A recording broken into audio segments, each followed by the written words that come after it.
अहिल्या एक बहुत ही सुंदर स्त्री थी।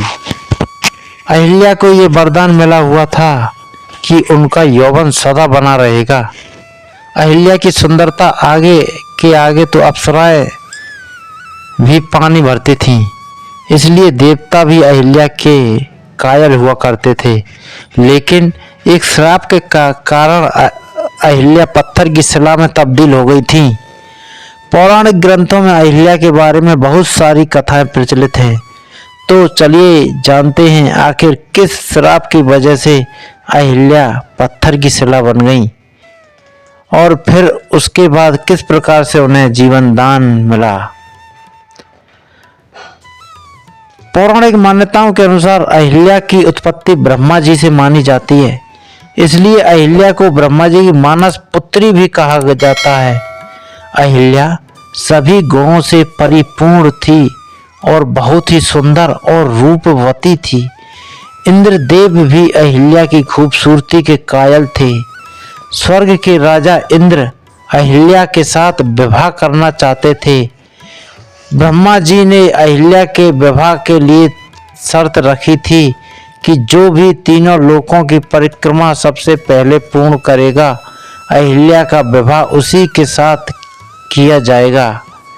गौतम ऋषि और इंद्रदेव के साथ अन्य देवताओं ने भी अहिल्या से विवाह करने के लिए तीनों लोकों की परिक्रमा शुरू की।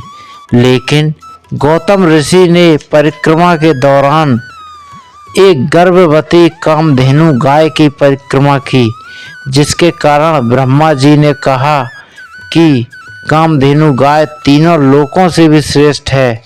इसलिए ब्रह्मा जी ने अपनी मानस पुत्री अहिल्या का विवाह गौतम ऋषि से करवा दिया। अहिल्या का विवाह गौतम ऋषि से हो जाने पर इंद्रदेव क्रोधित हो गए। एक बार उन्होंने गौतम ऋषि जब अपनी कुटिया में नहीं थे तो उस समय देवराज इंद्र गौतम ऋषि का वेश बदलकर अहिल्या के समीप गए। उसी समय गौतम ऋषि वहां पर आ गए और उन्होंने बिना कुछ जाने क्रोधित होकर अहिल्या को पत्थर की शिला बन जाने का श्राप दे दिया।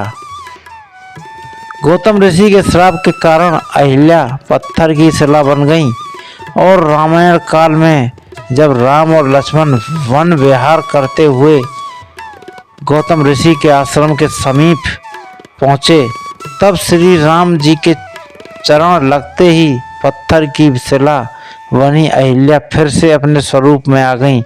इस प्रकार अहिल्या को अपना जीवन दान नया मिला।